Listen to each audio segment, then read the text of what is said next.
Hey YouTube, Stephen Team Pro Panda. As you can see, I am recording from brand new hardware today, and that's because my camera is no longer in commission. It's not working. So I'm recording from my smartphone, and I really hope you guys hear me because I got some very interesting information to share you guys today. But before I start, I want to answer a big question out there. That is, Lee, where are the frequent uploads? And to answer that once and for all is that as of right now, there's not much to talk about in YuGiOh. If you want to win, play dragons. I can always hold up a card and be like, oh, play this card, tech this card. But like, there's so much people doing those videos, it's kind of pointless where I tell you something you already know. So rather than making quantity videos where I just pump one out every single week, I decide to take my time and really just look into what I have to say and make quality videos, stuff that people haven't talked to the death, haven't just kind of beat the cow, and something just kind of fresh and new, and it's just, I want to make stuff that's very thought provoking, and that takes time and that takes effort, and I'm willing to put all that out for you guys. So understand that the videos now come out every single week, but when they do come out, I really think that we should watch it and kind of have a good discussion. And today I want to talk about something that's called the perfect imbalance, and it's something that I'm borrowing from this group with extra credit who are very familiar with competitive gaming, maybe tabletop games like YuGiOh, whatnot, all the video games. So what they talk about is that in a competitive arena, there's such thing called the perfect imbalance, and it will govern how a game will thrive and why it's necessary for a game to like YuGiOh to succeed. And it's actually a very cool topic, very appropriate topic to discuss right now, is because the balance is coming out. And if you look at banning's predictions, what you see a lot of times is people like, we should ban or limit X card, whatever, the Why Not Rabbits, whatever. Batman this one card, and the reason why is because it's overpowered, and we need to ban it to promote a more fair arena, a more balanced arena. So the premise is that we want a more balanced playing field. So therefore, certain cards will get limited, semi-limited, banned, etc., etc.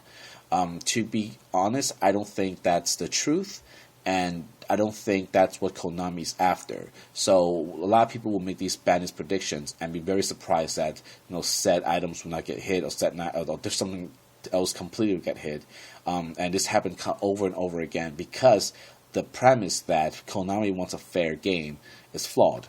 In actuality, Konami does not want a fair and balanced game, and that's a very good reason for that.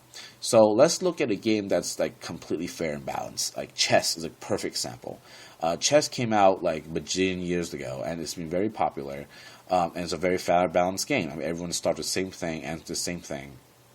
So what happens in chess after a long period of time is that a lot of plays are established. Essentially, become a good chess player at the moment is not inventing new plays per se. Is to research and basically find the appropriate reaction to certain plays your opponents will do, and then is simply memorizing the play and predicting your opponent's move, and then applying the correct counter to that play wins you game in chess. So eventually what chess turns into is a memorization game of who can memorize and execute the greater number of plays in different number of scenarios. So that is what chess is, and chess is by far not a bad game. But chess is not an evolving game. There's no new pieces coming out every 3 months. Chess has been chess for however long. YuGiOh and other games like MOBA, LOL, Han, all that stuff, where new stuff constantly come out to keep things fresh. What you cannot have a stalemate. You cannot have a perfectly balanced situation because things will get really boring really fast. So essentially what these companies do, and Konami included, is they need what they call the perfect imbalance. A good example is that, say, Konami would come out of a new deck, and let's call this deck A. Deck A will be just a little bit more powerful than everything else, to the point where they can smash everybody else. So everybody and their mother will play Deck A. Eventually, a little bit later, people will be like, well, I need to beat Deck A, so they'll create another deck, say Deck B. and deck B has advantage over deck A. So after a little while, everyone will play deck B, and then everyone's going to try to beat that and move to deck C, and the cycle goes on to make deck D, is on and on and on and on and on. And because of this system, Konami can make a lot of money because people are constantly making new decks and creating new ideas from the decks. And because of that, they can keep the meta fresh. A, B, is not perfectly balanced. So understanding that, you can see that in the previous ban list, they're not trying to promote, a fair and balanced Fox News kind of deal. They're trying to make the perfect imbalance. They're trying to make that something is easy to play and obviously broken, and they will have the necessary tools to counter said deck and create another deck. A good example right now you can see is, again, Dragons is dominating, and obviously it's because Dragons dominating, Windups came back. If everyone play Windups again, I'm pretty sure Rabbit's gonna be more popular. So it's a cycle. It's a vicious cycle that goes over and over. So how does it apply to you?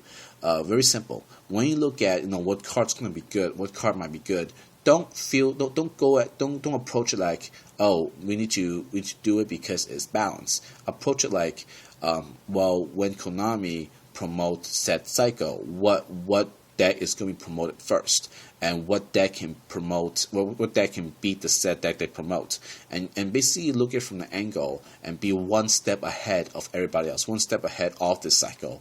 And when you do that, you can make a lot of money. You can make a lot of perfect predictions. So I really hope this video can kind of shed some, a new light on what Konami's doing, and they're not just random and just flip the script for no reason.